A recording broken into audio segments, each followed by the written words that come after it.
You ever wake up thinking the weirdest thing that'll happen all week is a lukewarm cup of coffee, then two rent-a-cops in crisp uniforms stroll up your driveway like they own the place?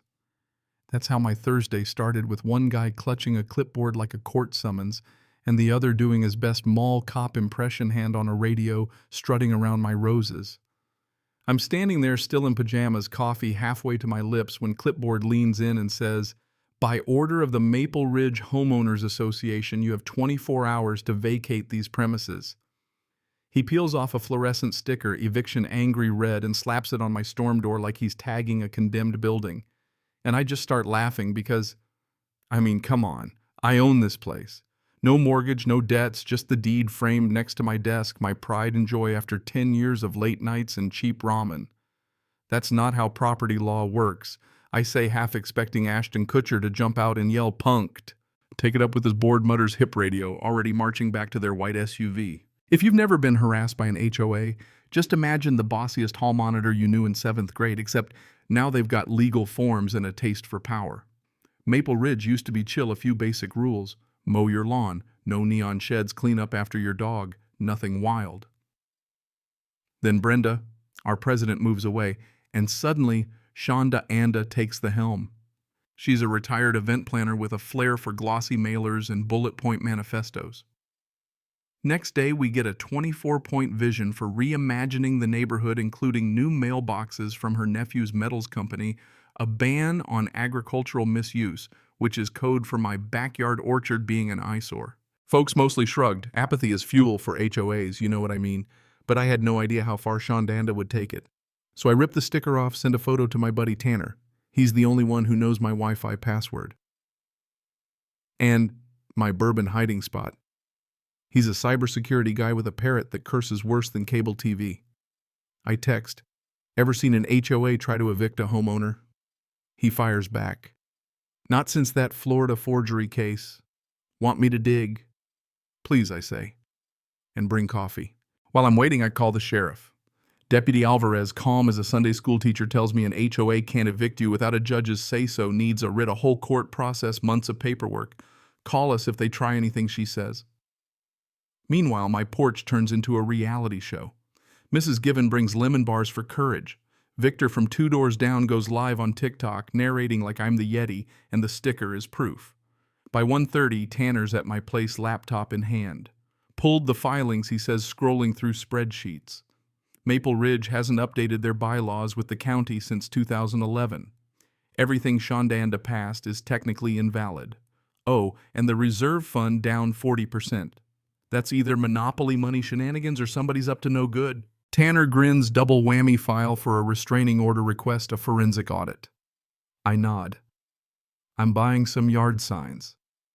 The next morning, my lawn looks like a political protest, 6 plywood boards, sunflower yellow, private property entry by court order only. By breakfast, a news van pulls up. Victor's TikTok has gone viral. I lay out the basics: on camera, paid off house, bogus notice, rogue HOA. By noon, the sheriff's clerk confirms my court date. Until then, the HOA is legally barred from even looking at me sideways. That's when Shondanda finally appears. 2 board members in tow, Gale, who hawks essential oils, and Rick's self-appointed life coach with a 6-week certificate. "Colt," she says, "sweet as syrup, if you just vacate temporarily, we can resolve this without more drama." I can't help but laugh. "Which part of court order didn't you get?" Gale sniffs. "We're enforcing community standards." Great. Rule number 1. Follow state property code. Rick folds his arms. "You can't hide behind technicalities forever." "They're not technicalities." I say they're rights. They retreat, but... Rick lingers, eyes fixed on my avocado tree, a look that sends a chill down my back. Saturday, Tanner's digging up board minutes while I canvass the neighborhood for recall signatures. I only need 11, get 30 by dinner. People are furious once they hear the real story. Then comes a twist. Shondanda's nephew got paid $12K for mailbox prototypes that don't exist. HOA cash gone. As news spreads, reporters flock. Shondanda tries to claim I'm a threat to community safety, which backfires when Channel 8 airs security footage of her thugs slapping that sticker on my door. Sunday night, Tanner waves a thumb drive like it's Willy Wonka's golden ticket minutes from a private cloud showing a plan to seize my property and flip it to plug their budget hole. It's all in writing.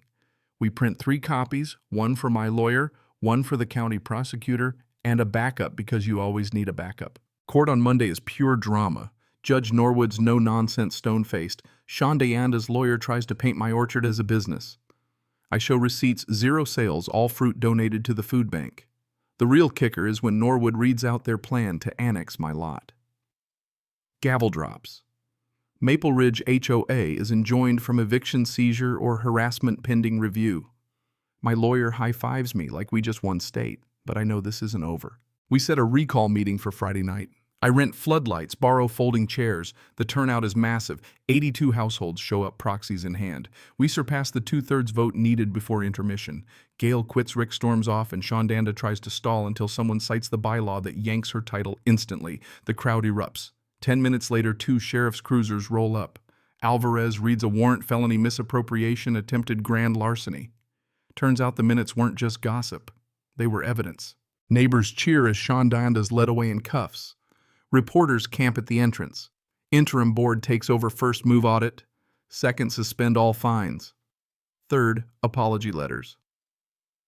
Tanner and I finally sit on my porch with mugs of tea, exhausted and amazed. He grins. Ready for phase 2. Oh, I've been ready since that sticker hit my door. Phase 2 shows up with a forged quitclaim deed slipped under my wiper. The signature is my name, but not my hand. Clerk at the county office confirms it's never been recorded, but someone tried. Tanner traces the scan to a copy center Rick caught on camera. Detective Langley, white-collar specialist, adds forgery to Rick's resume. And just like that, Rick's side hustle, fraudulent deeds for future clubhouses, becomes subplot 3. Maple Ridge's finances are wrecked. The new treasurer, Marbell, asks me to join the finance committee, my reward for surviving the drama. I grudgingly accept. Turns out the books are a crime scene, fake consulting bills, shell companies, motivational workshops for an audience of 1.